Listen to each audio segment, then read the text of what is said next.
What is going on, everybody? Welcome to another episode of Off the Couch Boxing. I am your host, Reckless Rexx Ruger. That, of course, if you couldn't tell by that beautifully coiffed mustache, is the Alexis Arguello puppet. We are back with another banger of an episode. Y'all know what we do here and how we get down the most amazing and real boxing conversations anywhere on planet Earth. Legends, luminaries, world champions, and fighters on the come up, all coming here to chop it up with your boy Reckless Rexx Ruger. Today is no different. Got ourselves a friend of the show, been on a few times, love having him on, enjoy hearing his insights on the sport.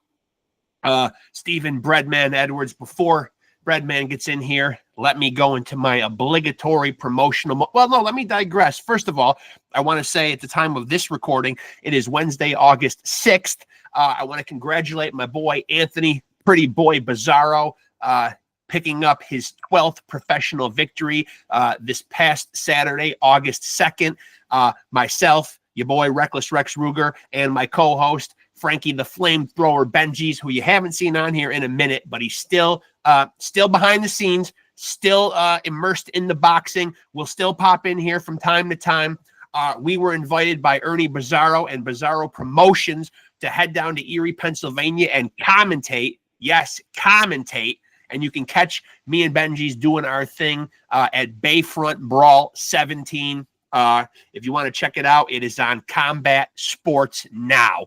That is the website. And you know what? I'm going to toot my own horn a little bit. On behalf of me and Benji's, we knocked it out of the park. We did the boxing portion of the show as well as the MMA. And I got to say, we're naturals. But come on. I mean, that's to be expected. Everything we touch turns to gold. And that night was no different. And we spent the weekend down there. Got down there the night before. Got to hang out with Anthony Bizarro. Went to the weigh-ins. Went out to dinner with him. Watched him fatten himself back up again for fight night. Not really fattened up, but, went out for a nice Italian restaurant. Shout out Miscusi, I believe is the name of the place, down in Erie, Pennsylvania. Just had a great weekend. And then Saturday, got to the arena, commentated the fights. Beautiful arena. Shout out to the Bayfront Convention Center, right on Lake Erie. Beautiful place. And we were happy to be a part of it. Shout out to Kip Elbaum, whose father, Don Elbaum, recently passed away. He sat in with us for the boxing portion of the show for some of the fights at the commentating table there. It was great. All in all, a fantastic night. Congratulations to all the winners, both in the boxing and the MMA portion of the show. Just a great event. Again, shout out Ernie Bizarro, Bizarro Promotions. We had a blast, and we would definitely be open to doing it again anywhere. Listen, man, me and Benji's are hiring ourselves out. Commentating, we got you covered. In all seriousness, though, it was a fantastic event and super fun. And Anthony Bizarro has been such a friend of the show. We've had him on numerous times. Lightweight contender, rising star in the sport, and just have a great relationship with him. And super happy to see him notch another victory. He went 8 rounds with his opponent, put on a master class, pitched a shutout, a perfectly fought fight, and couldn't be happier for him. Now, I'll go into my obligatory. Oh, well, before I do that, I want to shout out another friend of the show, Dion the Equalizer Nicholson, who I just learned today will be fighting on that Ring 4 card in November 22nd to be exact, and he will get the opportunity to fight Artur Beterbiev. And I'm super happy for Dion. He really deserves to be on the big stage.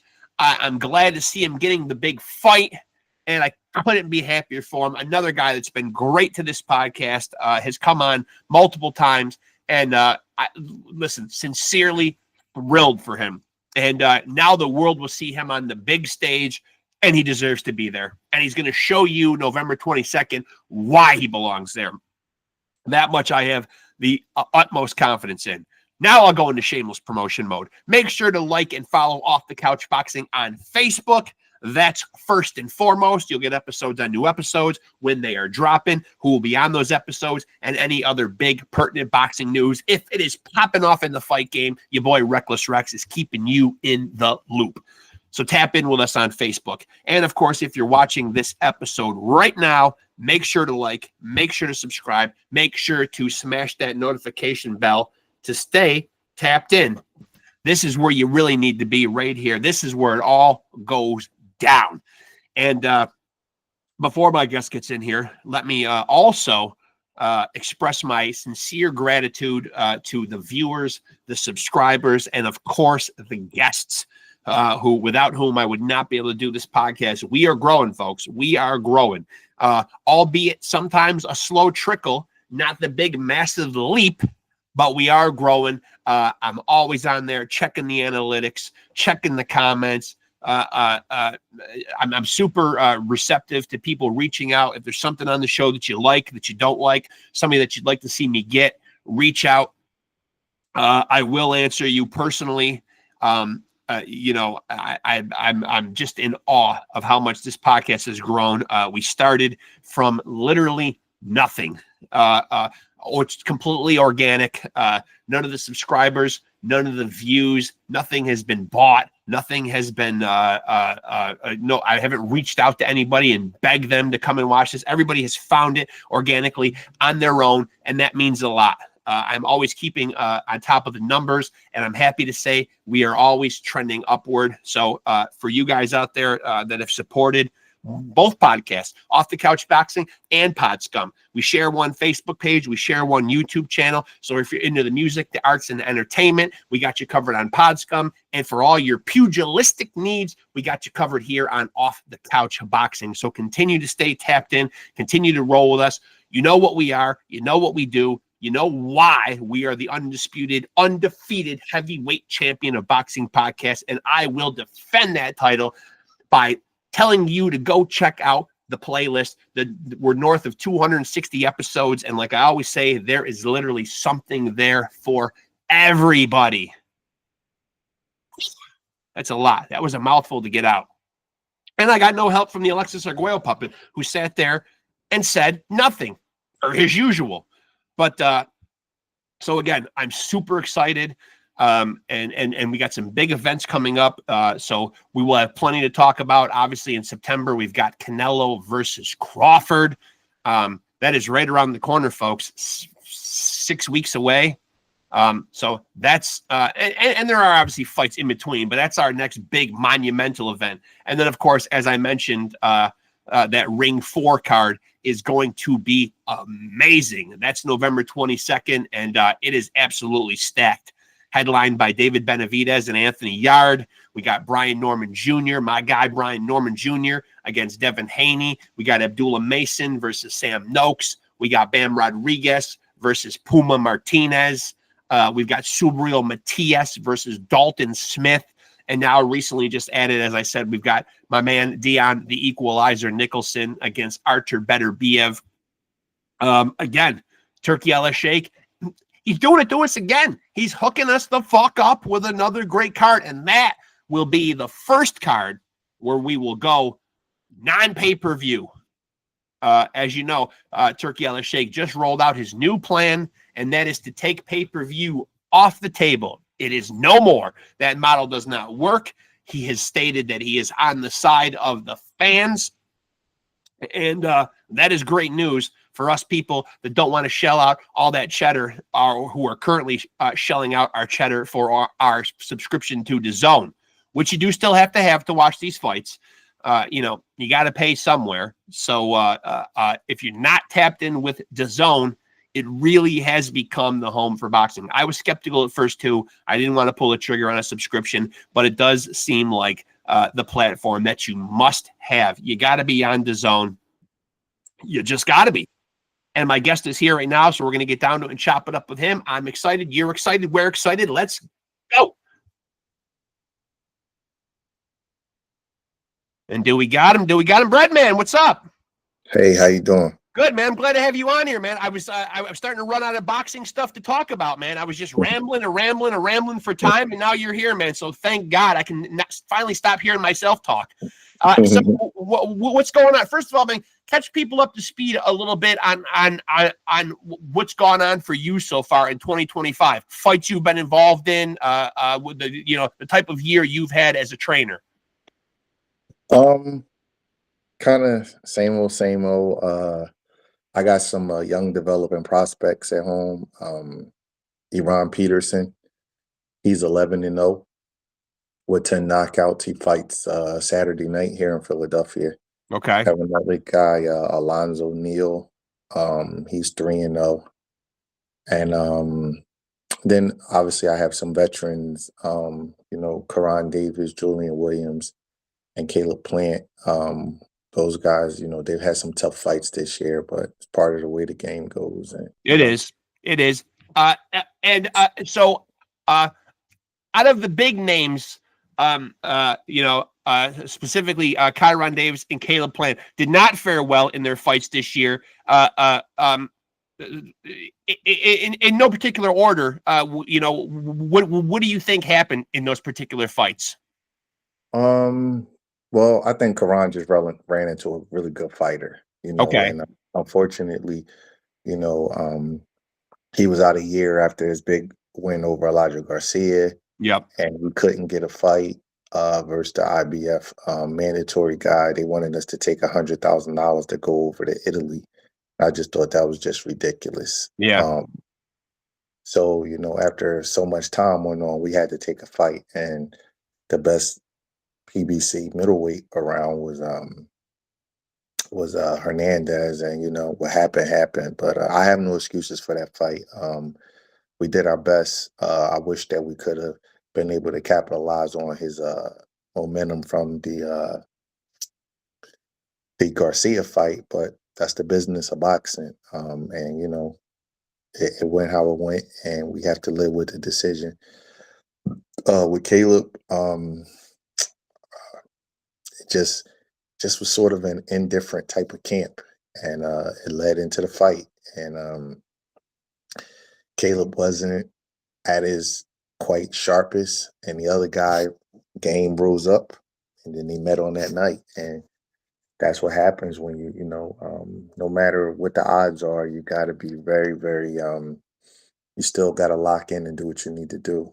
I'm not saying he didn't, but it was just one of them things where it looked like it was a fight he was supposed to win, but we had a tough camp, and it carried over into the fight. And again, what happened. But it was two different circumstances. Karan ran into a tremendous fighter. Yeah. With Caleb, I think he could have been able to be victorious had we had a different kind of camp. Was with the Caleb Plant fight, and I'm a huge Caleb fan, and I was particularly interested in that card. Cornflake Lamanna was on that card. He's been good to this podcast and been on a bunch of times. He was in the fight with Jamal Charlo on that same card. His big comeback after being out of the ring for a couple of years. So much was made though about. And I don't think Caleb was looking past Resendez, because I know Caleb is one of those dudes who is really focused on his opponent. But there was a lot made though about a potential Caleb and Jamal Charlo fight, and they both obviously had opponents on those cards. Do you think it played into the decision at all, or into the circumstances? I can't say, because I don't like to speak for what's going on in somebody else's mind. Right. All I can say is I didn't overlook him. I knew Yeah. he was going to be a tough fight. It's something that I talked about, something I was transparent about. I'm a very enthusiastic type of trainer. I'm like, let's go. I knew we had a tough fight on our hands. Yeah. So much so, I kept talking about it. Like, yo, Manny Robles is a good coach. He's used to being the underdog in fights. This kid is gonna fight. So I can't speak for anybody else, but I know for a fact, like, I don't have an overlooked gene in my body. You know what I mean? Right. I'm not traveling to Vegas in 110 degrees and leaving on Friday night, coming back, having to be up 4 o'clock Monday morning Right. just to be in training camp, just to take somebody like me. You know what I Right. mean? That's not in me. So um no, I don't know. You know what I mean? It made That's me something. upset because I think the media had a little bit more of a hand in that too. And I know Cornflake himself kind of took umbrage with it, and even told me on the podcast leading up to the fight, if anybody brings that up, I want to snuff that out immediately, because he also felt insulted too and kind of slighted, like, hey, you know what I mean, like, and which Jamal did get past him or whatever, but at the time, you know what I mean, it wasn't a foregone conclusion. You know what I mean? You can't really make a fight. I was kind of surprised. How they had Bam Rodriguez already on this November card before he got past Kefu. Well, listen, it's the business of boxing for you. And elite level fighters, honestly, they supposed to deliver in them kind of fights. Right, That's just the right. truth. You know what I'm saying? And sometimes, you showcase two fighters to put big fights together. Sure. We seen it a million times in boxing. We really have. Jamal had been off for a little while, so he deserved the comeback fight. And Caleb and Jamal, were supposed to handle business to lead into their showdown. It's just what it is. You know what I mean? If pressure is a good thing. First of all, if you're an elite athlete and you can't handle pressure, then what are we doing? You know what I Right, mean? Like, right, yeah, like people only put pressure on people that they expect a lot out of. Nobody right. puts pressure on a guy that they don't expect anything out of. You know what I mean? So sometimes pressure is a compliment, and it's all in our mind anyway. You know what I mean? So um uh it's the I don't know. Like, I can't speak for Caleb and say he was overlooking the guy or what. Again, I just know we just didn't have a great camp, and it showed up. That's Yeah, all I can say. Sometimes it's not anybody's fault. Sometimes it's just one of them things, and it was just one of those things. And I hate when I see something that I can't unsee. I kind of like I was a little worried, going into the fight, because I know a lot of people in LA, and I kept hearing this one thing that Resendez was listening to everything Manny Robles was saying. yeah, And when I hear that about a guy, I'm like, oh shucks, man. yeah. Because now you're dealing with a guy that believes in his coach, and they're in the ring together, and he's galvanized, and he just feels real good about himself, and he's very, very committed to the task.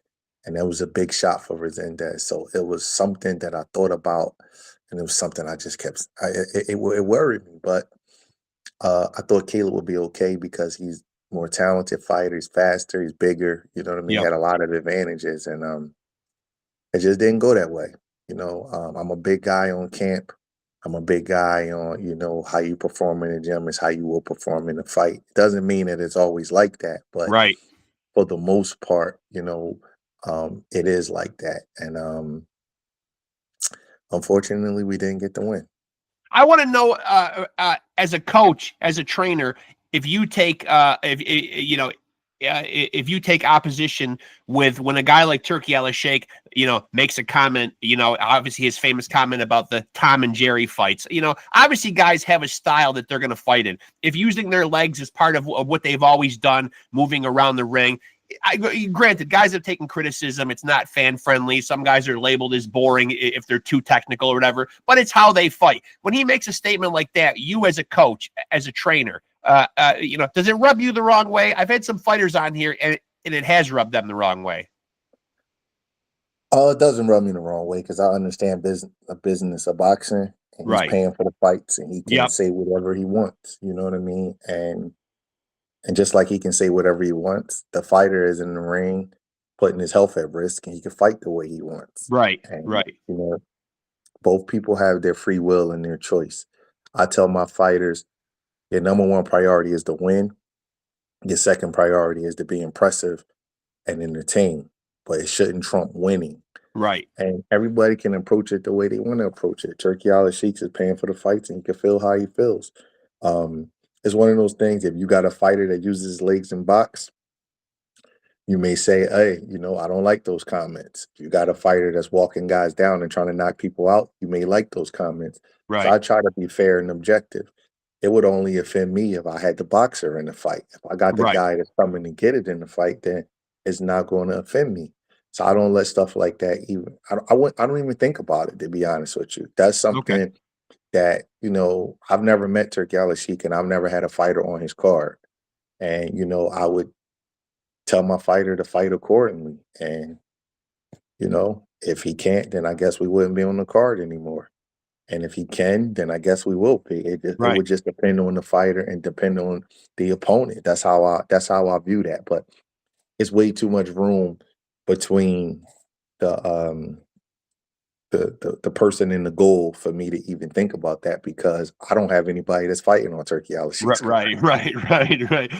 And now I'm sure you've been asked. I don't know if you're on record anywhere is giving your views on this. Obviously, as I said, it's subjective. They are your views. Crawford and Canelo right around the corner. How do you see that fight shaking out? I think it's going to be a great fight. There's a lot of people that think because Madrimov had success against Crawford, then Canelo is going to beat him. I just think that, different styles, different type of fighters. I think Canelo is a better fighter than Madrimov, but I think that Madrimov presents a different set of issues. He's a bouncy, rhythmic, European, elite amateur type of fighter. He knows how to Right. score points. Where Canelo, better than Madrimov, but totally different. I feel like Crawford's going to win the fight. Really? Yeah, I feel like Crawford has the superior agility and stamina. And I believe that as the fight goes on, he gets better. And I believe he's going to take over in the second half of the fight after some rocky moments in the first half of the fight. And I think he's going to win a decision. Okay. And now I've had Bomac on the podcast a couple of times, and we've seen this anyway with Terrence. He does have that dog in him sometimes where he's not just, he's not a guy that's just going to use his legs and move around the ring, even though people say that's the only way he can win the fight. If he engages with Crawford, or I mean, excuse me, with Canelo, can he be successful there? I don't like to break things down like that because it's not a cookie cutter kind of thing. Right. Crawford's IQ and his instincts are such at a high level Right. that when he engages, he's going to engage on his terms. He's going to Right. engage when it's beneficial to him. Great point. So it's not so simple of if he engages, how it's not going to work that it doesn't work that way. Right. If he does engage, his instincts would have told him this is the time to be a little bit more aggressive. So um boxing is like sometimes people on the outside they try to break it down like it's a video game or it's a choreographed event. It's not Right. like that. Right. A lot of times, even special fighters, they do things they can't even tell you why they did them. Their instincts and their experience allow them Right. to do it. So I can't say if he can get because we know Canelo's probably a bigger puncher, probably the stronger guy. So it would sound like if he engages, he's going to get knocked out. It doesn't necessarily work like that. You know what I Right. mean? Great There, point. there, Yeah. there there's going to be times where the smaller guy can engage and be safe. Roberto Duran was able to engage in Hagler at certain moments and he didn't get knocked out. You know what I mean? So we just as a whole, we just have to be careful because it's just not how it works. Michael Spinks was able to engage on Larry Holmes and didn't get knocked out. Yep. So I think Crawford will engage when his instincts allow him and tell him to. And I think that he's gonna be I think he's gonna win the fight. Now we got another big card, and this is going to be the first introduction of the no pay-per-view model. The Turki Al-Sheikh got rid of the pay-per-view. That Ring 4 card coming up in November, it just keeps getting more stacked. It keeps adding more great fights to it. The intriguing one, where that seems to be catching a lot of the headlines, it's not the main event, the co-main event, but I'm curious to get your take on Devin Haney, Brian Norman Jr. Man, that's a great fight. That's great Yeah, matchmaking. I love yeah, that fight. yeah, Um, I don't have a winner yet, but I do think that I do see some things in both guys. I see that Brian Norman has real good patience. He has a really good counter hook, and he's really riding high right now. yeah, I see that Devin Haney has a lot of experience. He has the length, and Devin Haney has a big advantage in speed in this fight, whether you guys realize it or not. I look yeah. at Brian Norman. Devin Haney is a lot faster than he is. But you can overcome speed with time and in position. But I just noticed that there's a distinct advantage in speed for Devin Haney. Um, so I think the fight's going to come down to, can Brian Norman hit a moving target? Because Top Rank has great matchmaking, and even though he was the underdog in his title fight, all of the guys that he's been looking good in have been kind of brawling, kind of swarming fighters that come to him, and they're walking Right. into a left hook. Right. Where Devin Haney is a kid with a long reach, with long legs, and he's going to be moving away. And he's going to be jabbing, and he's going to be feinting. He's going to be kind of turn Brian Norman, and Brian Norman's going to have to be able to punch on the move. So I think the fight comes down to, can Brian Norman either walk Haney down or set a trap and run Haney into a punch? And can Haney avoid getting hit with a big shot? And if he does, can he take it? So that's what makes the fight intriguing. But I think it's a winnable fight for I know Haney is the smaller guy, but I think it's a winnable fight for both fighters. I hear a lot of people saying that Haney's gonna get knocked out, and he very well could. But the two things, I'm not rooting for anybody in the fight, but the two things that would worry me if I was a Norman fan is the opponents that he's been looking good against don't fight Right. anything like Haney. And can this young fighter cut off the ring against a guy with that kind of conditioning and jab and length? Because cutting off the ring is not a big thing. It's not prevalent in this era. You don't see a lot of guys that understand how to cut the ring off. Yeah, I agree.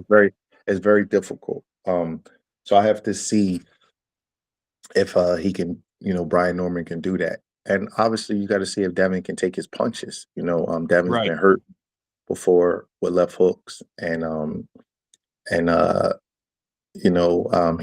was down against Ryan Garcia. Although Ryan Garcia was on PEDs, that needs to be mentioned. Absolutely. And he didn't make weight, and he was hurt by Jorge Linares. So we have to see. You know what I mean? Brian Norman's a big puncher. So I give props to Haney for taking this fight, and I give props to Norman for taking the fight, because he's taking the fight against a tricky style. People don't want to deal with a guy that's moving like Devin. So it's a good fight. Let me think about it a little bit before I make a pick. But I usually take the boxer in these kind of fights if I haven't seen the guy cut the ring off. Right. Because sometimes you be waiting for that big shot to come and it never comes, man. So let me just say and just think about it. I want to look at a little bit more Brian Norman fights before I make a pick.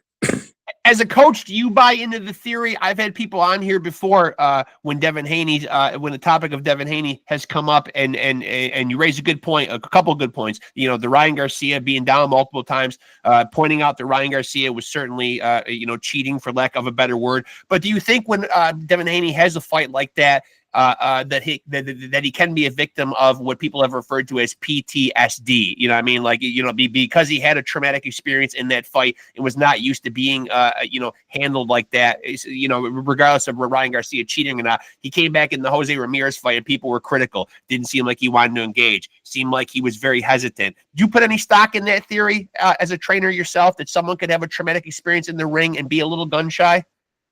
I'm not saying Devin Haney is gun shy, but that's a real thing. Okay. In anything we do. Yeah. You know what I mean? Like it's things right now that you can't do to me without me getting fired up.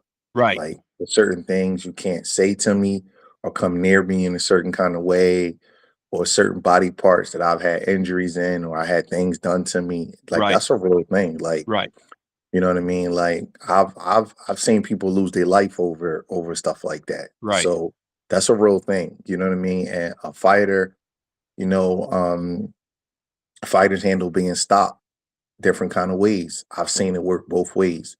I've seen guys not really care and dismiss it to like that was just a shot. And then I've seen guys act a little funny. So that's a real thing. I had a basketball injury when I was younger, and it took me some time to get over it. It took me 2 years to be able to play without a knee brace on. Okay. Right. So it was in the back of your mind then, certainly. Oh yeah, it was. Because Yeah. when I took the knee brace off and I played, I was saying to myself, "Damn, I don't even need this knee brace." Right. It took me 2 years to play without a knee brace. It was certain things that I just mentally I just didn't want to do. And back in the 90s, we didn't have proper rehab. You know what I mean? Like, so Right. I Right. was stuck on the island. You know what I mean? And I wish that I had more resources at my disposal, but I didn't. And but it took me some time. So 100%. That is a real thing. And Fighter that was, being hurt and knocked out and dealing with the social media backlash and yeah. dealing with it not wanting to happen again and then having to go in the ring and fight um their fight without thinking about it in the back of their mind. I know it's a real thing because I had to go through it with Julian Williams with Jamal Charlo. Okay, And so you in the have fight, gone through it as a coach then. So you've had a fighter personally that you feel like, without even naming any names, you've had somebody that you've had to get through a PTSD type situation. no, Julian Williams got clipped by Charlo and he didn't have it, which Oh, okay. was Okay. surprising to me. But I don't know what he was gonna have or what he didn't have. Right. You know what I mean? Like after you get hit with a shot like that, you wonder. And I never forget, he came to the gym in his first sparring session after he got clipped by Charlo, and he may not even remember this. Julian used to forget his equipment all the time, and he didn't have a headgear. And I said, "You got to spar without one." And I usually don't say that to him, but I wanted to see if he was okay. Right. And then I told him I'm sending him to camp with Triple G, and he said okay. And I knew he was going to be okay after that. Yeah. But Yeah. You know, that's a everybody guy that don't, can punch. Yeah. yeah. Yeah. But everybody don't get over that.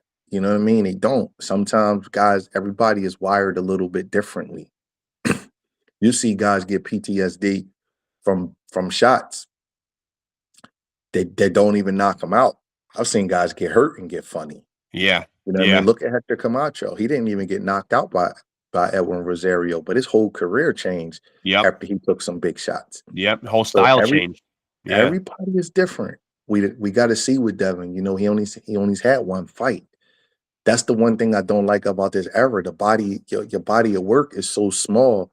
You're judging guys on small microcosms, but when you're fighting once a year, what can you judge them on? Yeah.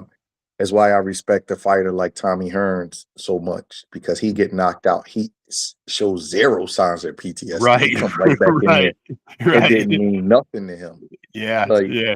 Get me another like, fight. like whatever. Put me in there with a puncher. Like he don't care. Yeah. You know what I mean? Terry Nars is another guy that it didn't bother. Yep. Everybody is different, so we got to see if it bothers Devin. We got to see if it bothers them enough to keep him from being great. We got to see if he can get over it. We just don't know. You know what I mean? And that's a real thing. Brian Yeah. Norman got a big left hook. Yeah. You know what I mean? It's a big left hook, and Devin was hurt by left hooks. So no matter what, throughout the lead up of this fight, that's something that Devin is going to have to overcome. Like I said, I went through it in high school. I hurt my knee my freshman year. It took me 2 years of playing basketball without wearing a knee brace, and it was something I had to deal with internally. And I had a good career, but I could have been better. But I dealt Right. with that internally. No therapy, no real rehab. I dislocated my knee in my 9th grade year, and it's a serious thing. When you look at a guy like Jake Paul, are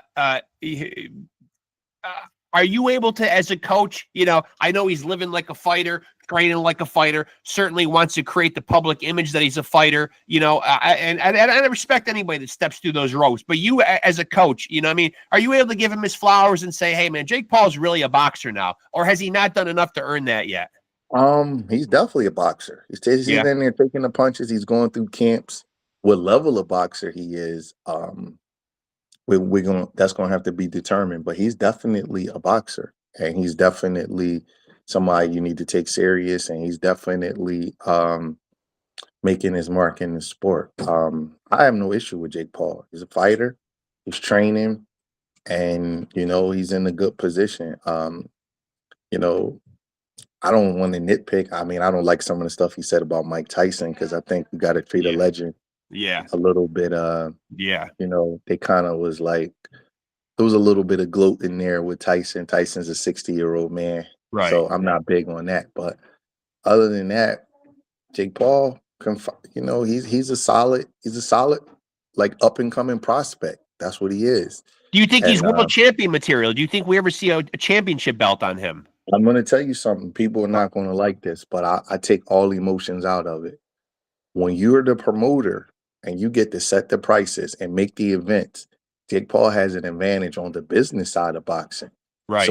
So I'm not saying he's going to be a world champion, but I'm not going to say there's no shot at him being a world champion either. Right. Because cruiserweight is a weak division, bridgerweight is a weak division, and if Jake Paul offers a vulnerable champion a certain amount of money to take a fight, it's a possibility that he can win. It just depends on who the fighter is. It depends on the timing of the bout. There's a lot. There's some guys that Jake Paul can beat. Do I think he's the best cruiserweighter in the world? No. Do I think he could beat the guy Jai Apatai from Australia? Hell no. No. That dude will hurt Jake Paul.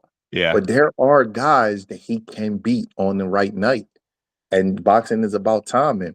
And with him being a promoter, he has a good team around. He can look and say, you know what, let's get that guy right now. Yep. I mean, they've been doing pretty good. They made a mistake with Fury's brother. When you can pick the fight, you usually don't pick a guy that can beat you. It was a close fight. I thought Fury's brother won. And kind of, I didn't think that Jake Paul would pick somebody that would be that competitive with him. Right. But they made one mistake. They're Right. human beings. It's all an educated guess at the end of the day. Nobody knows for sure what's going to happen in a fight.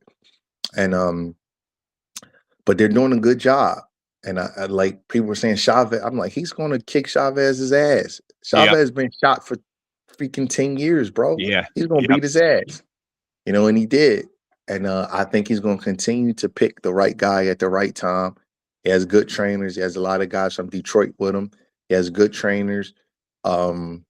So that means he has good resources and good knowledge. And I think he has a shot to win the title. I know people hate to hear that. I do. I know. I do. I think with the right, I'm just telling you, man, boxing, first of all, it's not that much that separates certain degrees of fighters. And there's a lot that separates Jake Paul and Usyk, right? But you'll be surprised. There's like some 21-3 fringe contenders who Jake Paul can catch on a bad day and beat them. Oh, you know what I'm saying? Yeah. There's guys like that. Now, can he beat Usyk? No. Is he good enough to beat guys like Lennox Lewis and Holyfield? No, not them kind of guys. Right. But the right guy on the right day, he can win a world title if he catches the right guy on the right day. But he's got a good chance because you figure there's 4 guys walking around with these belts, so he's going to pick the right one. And he's young. He's young. A lot of these guys are in their mid-30s already, and they're just going to keep an eye on him. He see a guy that gets hurt or see a guy that struggles real bad in the fight. He'll offer him some money he can't refuse to come back in 3 or 4 months, and he can win the world title. This is a business, man. And when you are the promoter and you're the money, the money is driving behind your force, you got a lot of advantages. Yeah. You know what I'm saying? If Jake Paul was just a prospect and nothing else, I would say it's tough. But Jake Paul is a guy that literally generates the income. So he can call the shots. He can fight who he wants to fight when he wants to fight him. I'm going to give you an example. You said that Thomas Lamana was on your show, right? Yeah. Okay, I know Thomas Lamana.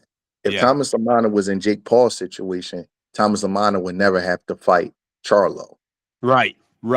You understand what I'm saying? Yeah. But because he's not in Jake Paul's situation, he has to fight Charlo, being brought in as the B-side underdog just to get his shot. Well, Charlo's a tough fight for Thomas Lamana. Yeah, He's a tier above him in terms of ability, in terms of championship experience. No disrespect to Thomas Lamana, but Jamal is a higher tier fighter than he is. No doubt. So my point is, Jake Paul's never going to have to take that fight. Right. You understand what I'm saying? Yeah. There's just a different dynamic. It's not like Jake Paul and Thomas Lamana are not that far apart in ability level, but they're far apart in income being generated. Right. And when you Right. understand the business side of this, you will really be foolish to think that Jake Paul doesn't have a shot at winning the title, because he Right. does. Yeah. With the right fighter on the right, who that fighter is, I don't know. I don't know the guys at Bridgerweight. I know Gilberto Ramirez and Jai Apatai and Bodu Jack are the 3 cruiserweight champions that I know. I Yeah. don't believe we could beat Ramirez or Apatai. I don't believe he could beat Bodu Jack in his prime, but Bodu Jack's not in his prime Getting anymore. up So there. Yeah. I gotta see how Bodu Jack looks now Right. for me to say that. I want to like visit, put my eyes on him. I want to see him Right. now. The Right. Bodu Jack that won the super middleweight title and was fighting guys like at light heavyweight, like Adonis Stevenson and Lucian Bute. No, I don't believe Jake Paul could beat that guy. But that guy may not be around anymore. You Right. know what I mean? We Right. don't know. We have to see. So again, yes, Jake Paul can. For all of the purists out here and the hardcore guys that don't like it, Jake Paul has a shot at winning the world title. It's a fact. It's here. It's in our face. Yeah. It's a You know reality. what I would want to see? I'm curious to see how much he's improved. I would like to see him fight Fury's brother again. I don't think Yeah. he will. I don't think he will, because if he loses to him twice, it would take his credibility away. But Yeah.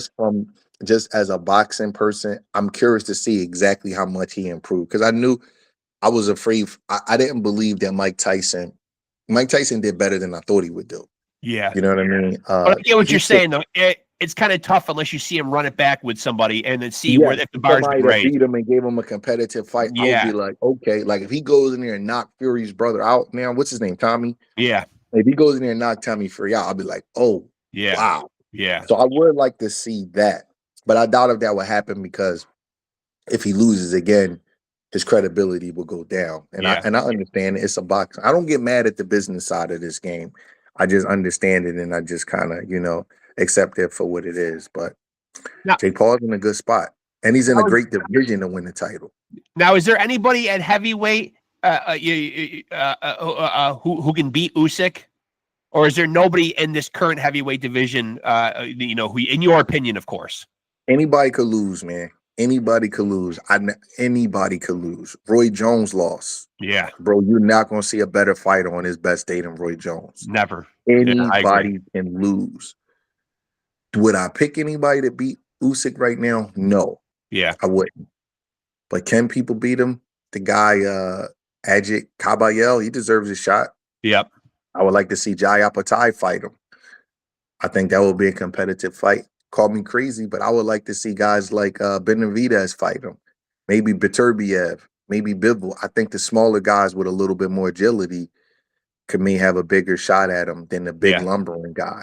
Yeah. And the guy Kabayel is an excellent body puncher. He slides Yes. body shots up in there. Moses Atama, they say he's the real deal. I know he's a little young, but anybody could lose. Sometimes it's not just the one guy in front of you. Sometimes it's the totality of the tough fights over Yeah. and over again. You Yeah. never know. So if Usyk sticks around, he'll lose too. That's just how it works. Eventually. Yeah. If you don't get out in the right time, somebody will be having their day on you. I don't talk about who's invincible and who's not, because I watch Roy Jones lose. I watch Mike Tyson lose my 8th grade year of high school, middle school, I'm sorry.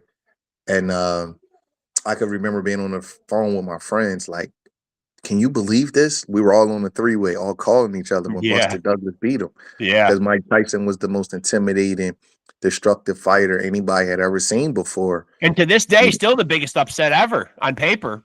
Yeah, and he lost the fight. Yeah. Anybody can lose. I can remember Burt Sugar doing a magazine, and Tyson was 23 years old, and he had Tyson the 27th greatest fighter in the history of boxing. Yeah. That's how high he was ranked. I couldn't believe it. Yeah. But he lost. Yeah. So yes, Usyk can lose on the right night. The right fighter gets in front of him, he can lose. Usyk's a great fighter, but he's been held close before. He's had a couple majority decisions. He's had some tough decisions. I think the second Anthony Joshua fight was a majority decision. I know Maris Bradis was. He can lose. Yeah. He definitely could lose. Will he lose? Who knows? I think if he sticks around long enough, he will. But if he gets out at the peak of his abilities, which he looks like he still is, he may retire undefeated. We just have to see. Now, a guy that's at the top of the of most pound for pound list right now, in a way, you made a great point. Anybody could lose on any given night. Is there a fighter out there right now who you think gives him the best fight in those lower weight classes? You know what? I think Inoue is slipping. Yeah, he has been down. He has been down his last couple fights. I think he's slipping because when you getting hit that clean, that early, what Yeah, it's showing to me is that your anticipation reflexes are a little bit off now. yeah. He's slipping. I think he's slipping. I wouldn't be surprised if Junto Nakatani beats him. I think Inoue slipping just slightly. It's not that he's going down. He's getting hit really, really clean very early in fights. Do you That's the think do telltale you think sign. it doesn't behoove him to keep moving up in weight? Is that the problem? I think everybody compare him to Pacquiao because the Asian background and Right. the styles. Pacquiao's a much bigger person than he is. If you see Yeah. them next to each other, you'll see Pacquiao's head's bigger, his legs is bigger. Pacquiao's not tall, but he's taller than him. He's Yeah. just a much bigger man. So Pacquiao can go to 47, you know, and I think his highest weight was a 150 catch weight. I think Inoue tops out at 22, 26. I Yeah. don't think he can go. I don't think he has the body frame for it. What did you think about Pacquiao's comeback? How did you think he did? And did you think it was the right decision? It seemed to really upset a lot of people. I thought he did great. I thought the draw was about fair. I thought Barrios won the last few rounds, and I don't have a problem with a draw. But I thought Pacquiao did great. Kind of feel bad for Mario Barrios because I know he's going to take a lot of criticism Yeah. for not being able to beat a 46-year-old man off of a long layoff. You know, that's the tough part about taking that fight. If you don't go out there and deliver, everybody's like, you couldn't beat an old, I washed up know. man. I know. You Yeah, know, I it's know. gonna be a tough one. I feel bad. That's the catch 22 with those kind of fights, man. Social media is just brutal. Um, I thought Pacquiao looked good. I thought the fight was there for Barrios to win, though, man. He was just so nice to Pacquiao. Yeah. He kept tapping his gloves. He would land the jab. He would stop. He wouldn't go to the body enough. I just don't. Oh man, You think I that might feel be bad. you think that might be a problem, man? Too many guys just have too much reverence for Pacquiao. I mean, it's just I don't know of too many guys, but he certainly did. yeah, yeah. You It's a know, tough position. It's a tough position to be in, man. Beating up on a legend. I mean, it can't be an easy predicament. you got to have a killer instinct. Yeah, And you can't have mercy. You know, you yeah, can't have mercy because Pacquiao will beat up on him. You know, I feel bad for him because that kind of criticism, man, you know, he might not be able to come back from that. You know what I yeah, mean? He might not be able to come back from that mentally, just dealing with, you know, the him not performing the way that some people thought he should have performed against an older fighter. Like yeah. it's going to be tough. You know, everybody's going to want to fight him. People are not going to respect him. Even though Pacquiao did good, you can see he's well past his best day, and Yes, yeah, it's going to be tough, man.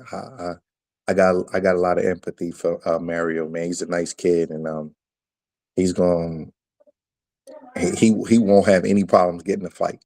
I'll tell you that. no, People are he going to want that WBC belt. They're going to want that name. They like he can fight whoever he wants right now. You know, he has to be very careful with his matchmaking because every single fighter around 147 pounds is going to want him on their record, and it's going to be tough, man. I would be very surprised if he's still champion by the end of next year. It's just going to be tough. He's going to be getting so many offers to take fights that it's going to be tough to turn him down because this is a business, and some of those offers are going to be against very tough fighters. So we got to see, but I'm glad he was able to get the payday. But uh, after being around him personally and knowing members of his team, you know, I kind of feel for the guy a little bit because I know things are going to be rough right now for him moving forward. That's just how the business of boxing works. yeah. And so, what is next for you, man? What will be the next big fight that we will see Breadman in the corner? You know what? I really don't know, man. I'm just concentrating on the fight that's in front of me. I got a prospect, man, Iran Peterson. I really like him. I really enjoy training him, and I think he has a positive future. So I try not to look too far into the future. I try to just stay grounded and stay in the moment. And I don't really know. It depends on who gets the call and things like that. But I'm just trying to build my young prospect to the so he can be ready for the big stage. You've got such an old school mentality, though, and such a throwback style, man. I can just tell just by the conversations that we've had, man. When you are coaching young fighters, but is there one or two things that you encounter, man? That prove to be obstacles, man. Like, what do you see the main problems? Or does it differ from young fighter to young fighter? Are there kind of some of the same common problems? The phones. The phone, These yeah, phones, that these damn phones will bring technology. these phones will brain rot you. You got guys that just can't put their phones down. They walk Yeah, in the gym, they sit down, they stare at their phone. Soon as the workout is over, you can't even talk to them. You can't tell them to do their stomach work without them going to yeah, get their phones. The phones yeah. are very, very addictive. And when I say the phones, I'm just talking about everything, the social media The and device, everything that's yeah, involved in it. sure. So I started training fighters in 2010, and that's right around the social media age. Yeah, So it blew up. Yeah, phones are really, really a big deal. Outside people telling them what they should do. You can't have an ear for everybody's opinion. right, You can't allow people to express their opinion to you and have a negative effect on your training, because everybody's going to tell you what you should be doing or what you shouldn't be doing. right, But if right. they're not in the gym with you every day to understand your capabilities, then they don't have any credibility with telling you that. So I noticed that those are the two biggest options: other people's opinions and phones and social media. Now, do you think in the past couple of weeks we have seen a couple of guys where it's been rumored? I don't know how true it is. Possibly stepping away from the sport. I'm just wondering if your opinion, if we really see these guys step away from the sport. Tank Davis and Keyshawn Davis. There have been the things posted that these guys are stepping away from the sport. And obviously, you can't foresee the future or whatever. But in your opinion, do you think we see these Uh, guys in the boxing ring again? I think we will, but I don't know either guy personally to say for sure. But a lot of those frustrations come with social media, Yes. with everybody having something to say. Yep. And then you're dealing with these kids. These kids take punches to the head for a living. You're right. A lot of times they come from um, backgrounds where they have a lot of different social and mental issues going on, and they got to figure out a way to cope with all of that. They're Yep. coping with the pain. They're coping with the responsibility of taking care of multiple family members. They're coping with just the responsibility of going out in the ring and performing at a high level. And Yep. then now they got to cope with all types of criticisms and pressure. And this stuff is creating anxiety. These kids are going crazy. And I'm not saying Keyshawn or Javante are going crazy. I'm just saying, just in general, fighters are going through a lot, and they're young, and Yeah. they're, It's a lot on their and plate. it's a Yeah. lot. It's a lot. Like, like I get, I get aggravated with like small things. Like I may get something from the city for one of my properties, and I'm like, shit, man. Now I got to sit on the phone with Ella and I for a whole hour, Yep. and I'm Yeah. aggravated. Yeah. I I'm really aggravated. know. And like if I see a phone call from a city and I'm like, oh shit, what's the hell's going on now? I got to do this. I got to do that, or whatever I got to do. The building plans are not there. I got to go down permits. So I can imagine how a fighter feels when he's getting calls from his aunt. I need $50,000. Yeah. His other baby mom. You didn't do this. The Right. sanctioning bodies, his manager, the sanctioning bodies is about to strip you. Oh, Right. you didn't look good against this guy. With Keyshawn, his accusations that he fought somebody in the locker room and he missed Yeah. weight in his last fight and he's Yep. moving up, and he has to deal with that backlash. And Tank has to deal with the backlash of the draw. And were you really knocked down? Did you have grease in your eyes from the Yep. the hair the hairdo? And he's had some legal problems recently too. Yes. Yeah. Is Lamont Roach really better than you, or did he Yeah. just have a good night? You know what I Right. mean? It's a lot going on with that, because Lamont Roach is very confident that he could beat Javante Davis. How did you see that fight shaking out? I haven't talked to you since that fight. Like you watched it. Well, I mean, first of all, I imagine if you were in the other corner and Tank takes a knee and that's your fighter, you're very livid. That's not scored a knockdown.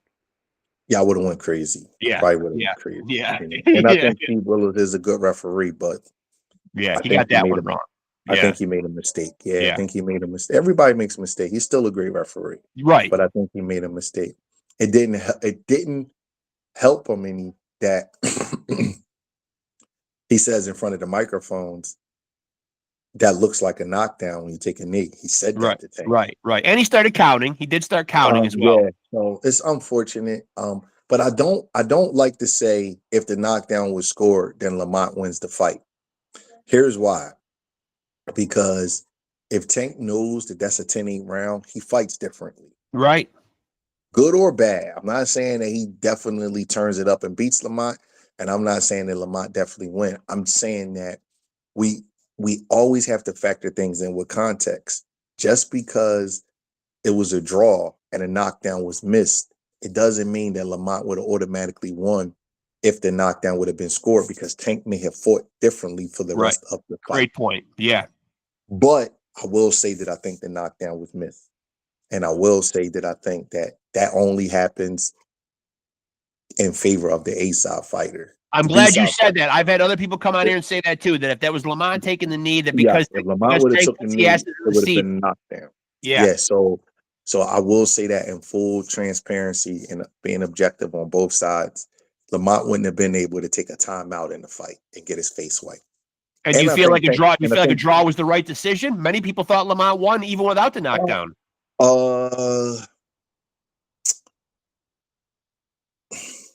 It was a close fight. Very. I'm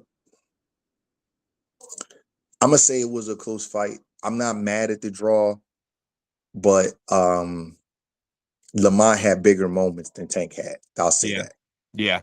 I'll say that. But scoring a fight is funny, man, because you can't score the event. You can't score 36 big minutes. You have to score individually round by round. Right. And it was a very close fight. It could have been 6, because the one thing I will say, Lamont didn't start cooking until the fight went on a little bit. Yeah. Early in the fight, he was trying to find his rhythm. But a draw was fair. A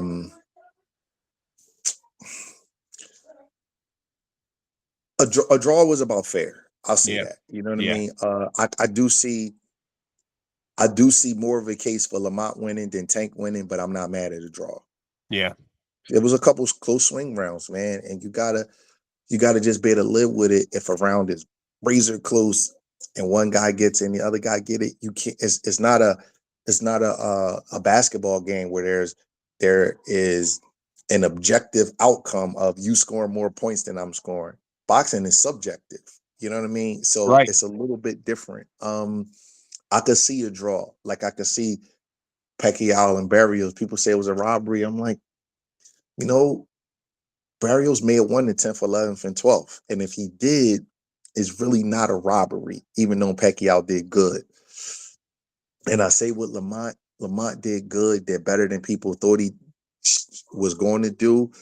Do I see, if you twisted my arm and asked me who had a better case for winning the fight, I probably would say Lamont, but I don't think the draw was a robbery.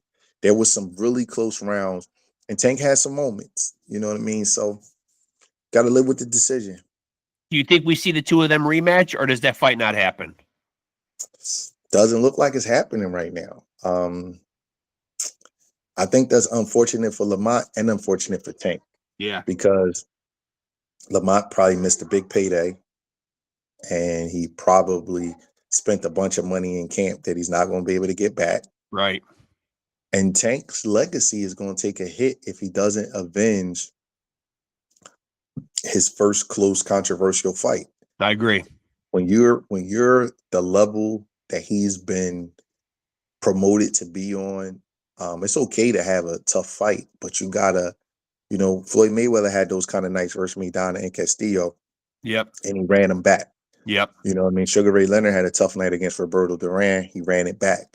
Roberto Duran had a tough night against Esteban De Jesus, and he ran it back. Yep.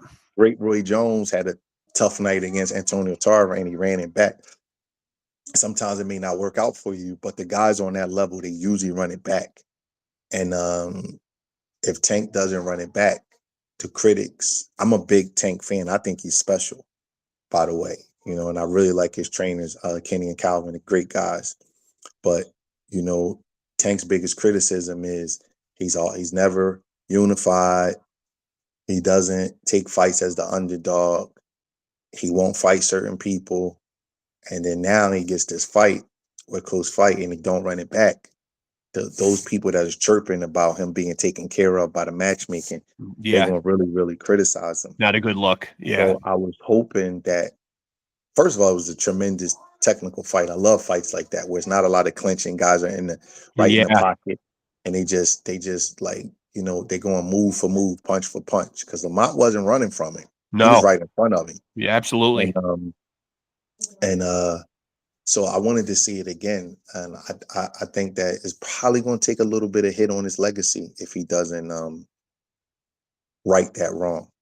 Before I let you out of here, out of all the fights that people talk about, speculate, want to see, and I know you're not a matchmaker, and you know that's not your end of the business, but is there one out there that we need to see that you would like to see happen? So much has been made in the past about, you know, Tank and Shakur, which doesn't look like we're going to see that fight, this fight, that fight, this fight. Is there one out there, you know, as a fan of the sport and a coach of the sport, is there one that you would really, really say, wow, this fight got made, I'm thrilled?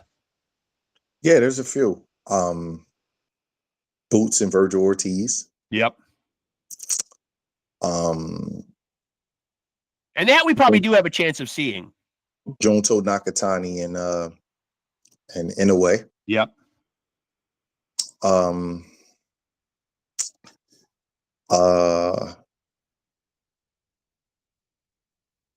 me see. And so far, those are two that do seem like they could come to fruition. You know, they don't seem like they're an impossibility to make. I would like to see Bivol. I would like to see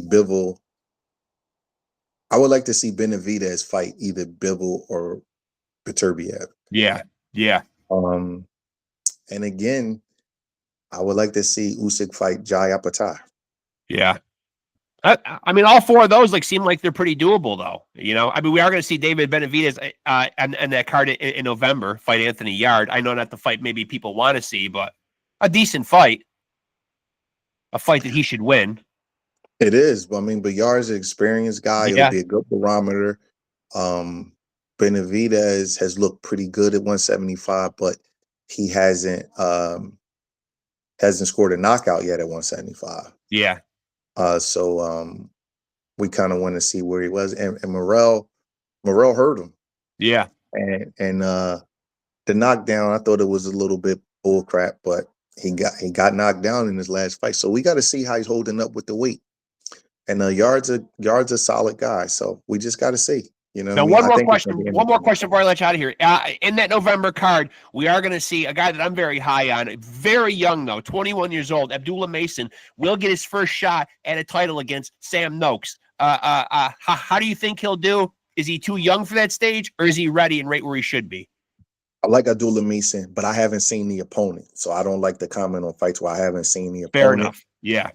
But Sam Noakes is a UK fighter, if I'm not mistaken. Yep. I like Abdullah Mason. I do too.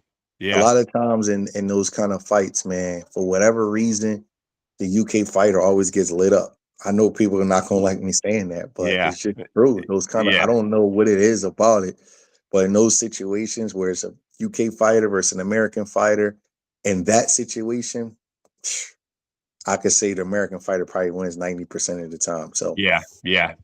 But I haven't seen the opponent. I don't know, but I'm supposing that, you know, Abdullah Mason was put in this spot for a reason.